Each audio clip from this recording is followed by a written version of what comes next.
Hey guys, Evnos here. Just a quick intro to say that this video was inspired by Mumbo Jumbo, who made a video on the same topic in 2019. Since then, many things have changed in Redstone, so I wanted to make a new video to update on every new components that were added and what changed on the old ones. The redstone block. It can be crafted like this. This is a power source that outputs a signal strength of 15 and can activate every component in every side. It can also be moved, but the component has to be directly next to it. If you put a block between the two, it won't work. The redstone torch. It can be crafted like this. A redstone torch will power any component on its side, below, and will strongly power the block directly above it. What I mean by strongly power is that it does not need a repeater or anything to get the signal. I can directly power anything from this block. On the opposite, for example, a redstone dust will weakly power the block it's directed into. As you can see, the redstone dust here does not have any power, but if we place a repeater, it will have power. That is weakly power. That is strongly power. Redstone torches can be switched on or off by powering the block it's connected to. Doing so has delay of 1 redstone tick. In Minecraft, a redstone tick is equal to 0.1 second. You have to be careful not to switch on and off redstone torches too quickly, because if this happens, redstone torches can burn out and be switched off until there is an update. The redstone dusts. Redstone dusts are basically the wires of redstone. It's what carries the power. So when a redstone is lit up with a power source, for example this lever, it will have signal strength of 15, and for every block it travels, it will be decreased by 1. So I start with 15, and then I go all the way until it reaches 0, and after it just continue being 0. When it's on 0, it does not power anything, but if it's 1 or more, it will. When in this state, like a wire connecting two directions, a redstone dust will not power any components on its side, except if it's, for example, a repeater or a comparator that we'll see later. When a single redstone dust is placed on a block, it has two states. The first one is the one with a cross. When in this state, a redstone dust will weakly power any blocks in its surroundings, like in the 4 directions, and the block below. As you can see, both lamps switch on. And in this state, it's a signal dot, so it will just weakly power the block below. As you can see, this lamp is not switched on, but this one is. The repeater. It is crafted like this. So, as we just saw, there is a moment when a redstone dust reaches a signal strength of 1, and after it reaches 0 and is not power anymore. We can use a repeater here to make it go back to a signal strength of 15 and go all the way for another 15 blocks. Repeaters also introduce the notion of redstone delay. As the default, it's a 1 tick delay, so it's 1 redstone tick is 0.1 second, and you can click up to 3 times, so 1 tick of delay, 2 tick, 3 ticks, 4 ticks. And so what it does is that, for example, I have 4 ticks here, and I switch it on. You see it takes some time before it switches on the lamp here, and when I switch it off, it takes some time to be switched off. Repeaters can also be used to take weakly powered blocks. For example, as I said earlier, the cross form of redstone dust weakly powers the blocks next to it. So as you can see here, the redstone dust is switched off. But if I use a repeater, the repeater takes the current. The comparator. It can be crafted like this. So I just explained that a repeater reset the signal strength up to 15. What a comparator does is that it puts exactly the same signal strength as what it had before it entered the comparator. As you can see, here is a 10 entering the comparator and a 10 leaving the comparator. But really, that is not what a comparator is mostly used for. The comparator has two states. You can see here a little redstone torch, and I can right click on it. The first state of the comparator is the compare mode. So I can, for example, put some redstone here and switch it on. And as you can see here, nothing is coming out of the comparator. That is because here I have a signal strength of 11 and it's greater than the signal strength coming off the back here. What the compare mode does is that it compares if what is coming from the back here, 10, is greater than the signal strength coming from the side. It can also be equal. If I now right click the comparator and enter the subtract mode, and now as you can see I don't have 10, I have 0. That is because the subtract mode subtracts the value here, so 10, by what is here, so 10. So if I add, for example, 1, I now have 10 minus 9, which is 1. There are many videos online of what comparators and what comparators can do, because it's a really complex and useful redstone component, but I suggest checking out one of these videos. Another thing comparators can do is that they can measure how much items are in the container. For example, here I have 6 stacks in this chest, and the comparators understand that it's a signal strength of 4. The signal strength here, so it can go from 0 to 15, is proportional to how much the chest is filled, or any of the other comparators. There are many over there that we'll see later.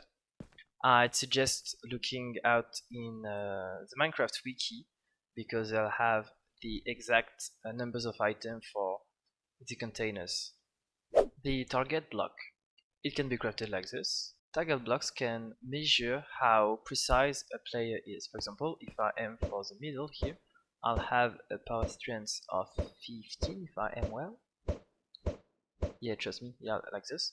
But if I aim for the corner, I'll have a power strength of 1 or 2, depending on how close to the border I am. The power is emitted for 4 redstone ticks, so that's 0.4 seconds.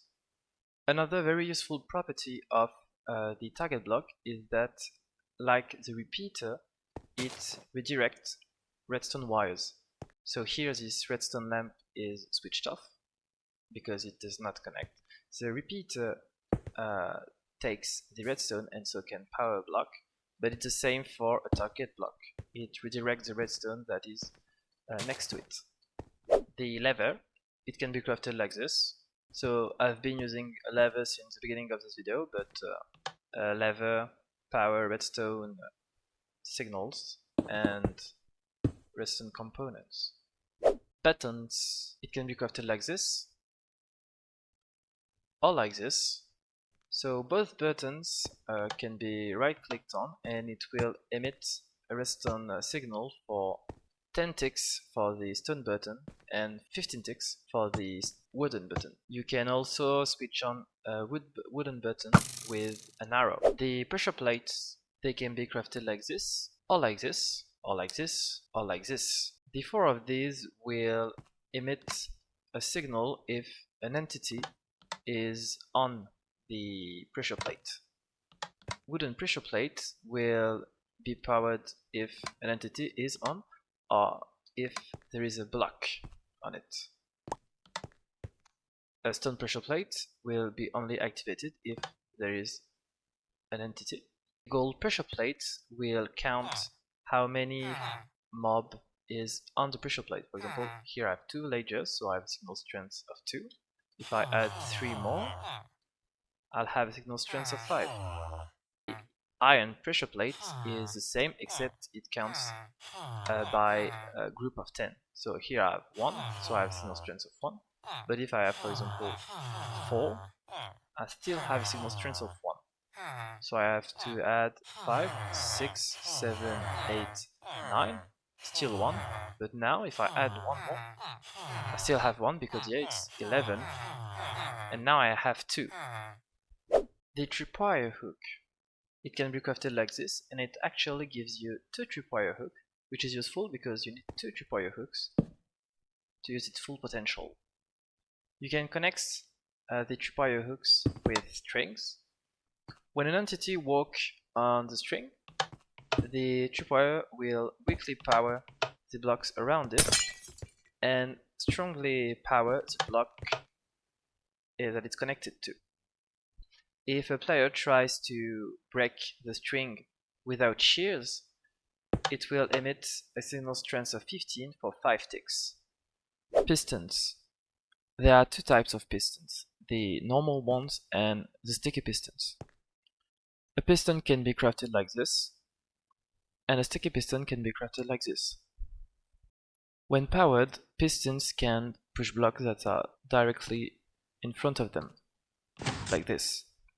The difference between a normal piston and a sticky piston is that when you retract it, normal piston will not take the block back with it, whereas a sticky piston will.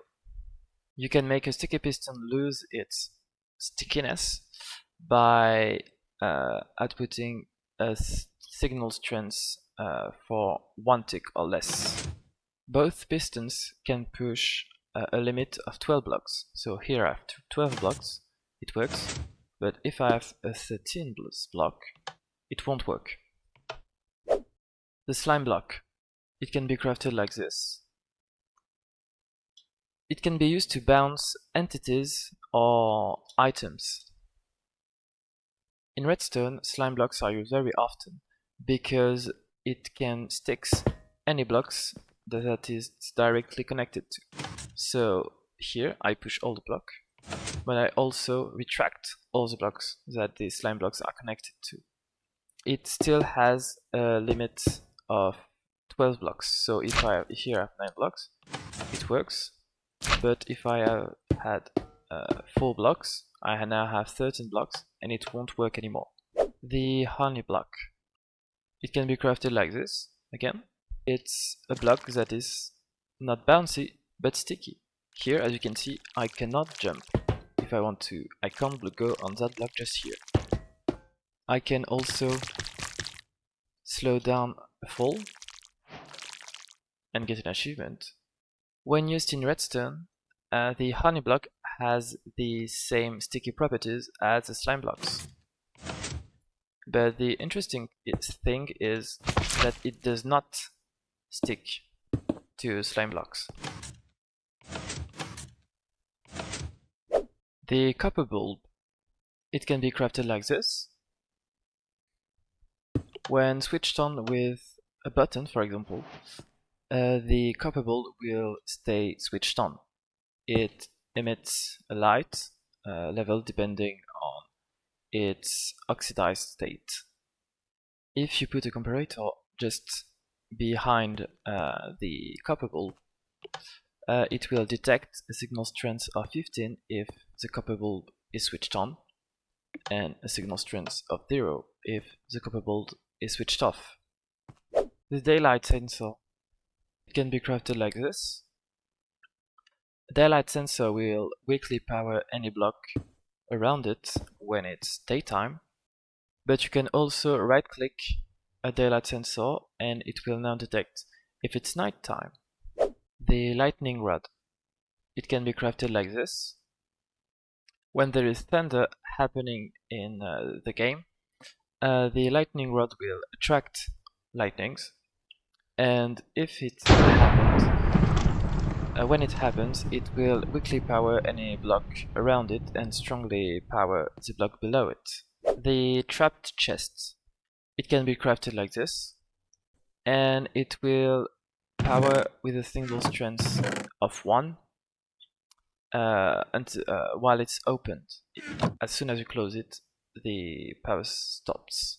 Dropper and the dispenser. The dropper can be crafted like this, and the dispenser like this. When powered, they will randomly dispense one of the 9 slots that you have in your dispenser or dropper. The difference between the two is that a dropper will always drop the item, whereas the dispenser can dispense certain item. For example, water, or an arrow. The observer. It can be crafted like this. The observer has two sides, one with a little face on it and one with a red dot. The one with the red dot is where the redstone output will happen. The face here will detect any updates from the game. For example, if I place a block, the signal output here will always last one tick. I'd suggest looking at the wiki to see what can the observer detect. The sculk sensors. The sculk sensor itself can be found in the deep dark, but the calibrated sculk sensor can be crafted like this. Sculk sensors has a range of 8 blocks, and when you put redstone next to it, its output will be inversely proportional to the distance you are from it. So here I'm close to 8 blocks, so it's a very weak signal, but when I get closer, it's a much stronger signal. What is interesting about sculk sensors is that it can detect different sounds. If you put a comparator next to it, it can, for example, detect when I walk with a signal strength of 1, when I jump with a signal strength of 2, or when I place a block with a signal strength of 30. You can check on the wiki each and every different sound the sculk sensor can detect.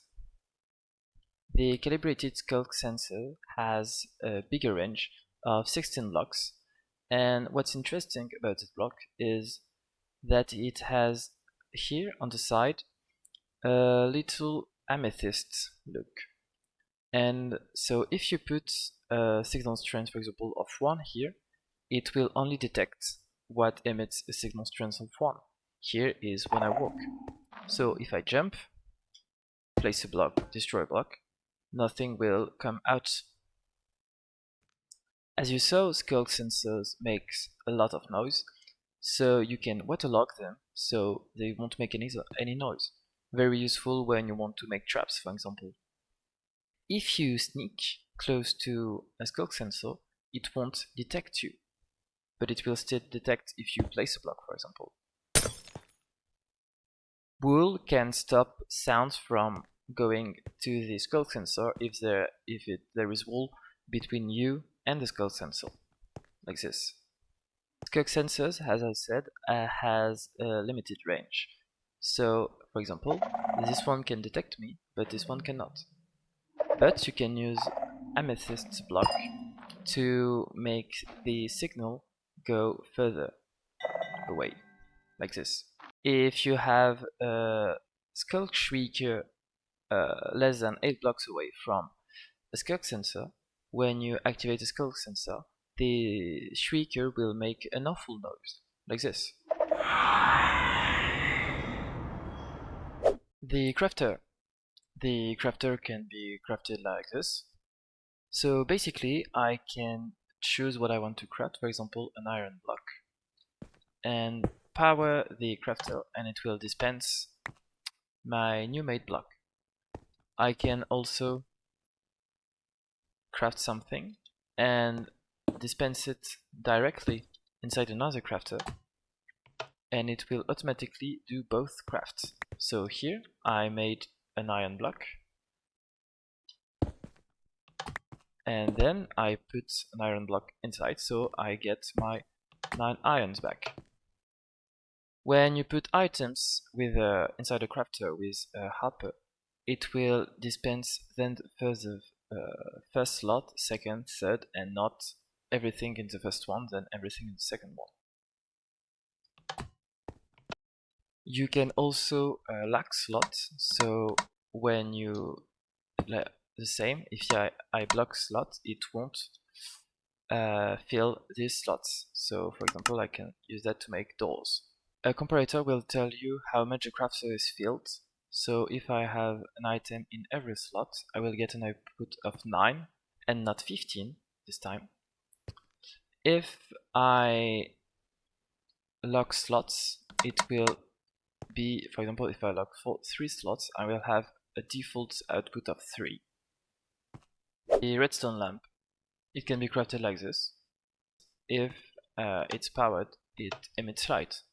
The hopper, it can be crafted like this. A hopper can take items from a container, for example this chest, and put it in another container, like this other chest. The hopper will always take items from its upper side, so it can be from a container, but you can also drop the items. And it will put the item in either of its 4 sides. It depends on where you're looking, but also on the side directly below.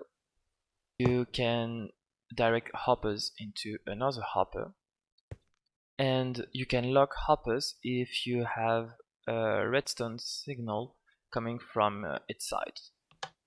So if I put blocks here, you see the block won't move, but if I deactivate, it starts filling up the other chest.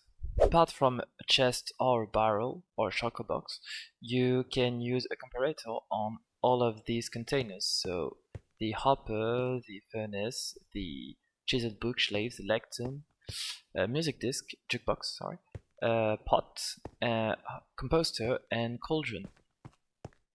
I'd suggest looking on the wiki again to know how it works, because for example the jukebox will emit a different signal strengths depending on the disc you put in. The note block, it can be crafted like this. Every time you right click on it or emit or power it, it will make a sound. The sound made depends on the block directly below it. For example, a gold block will make some sort of ding bell sound. If you put a block directly above it, it won't make a sound. And in survival, if you right click, it will change the pitch. And if you left click, it will stay on the same pitch. The same goes if you power it, it will stay on the same pitch. The rails. These can be crafted like this, and they'll have different properties. The basic rail is just a rail.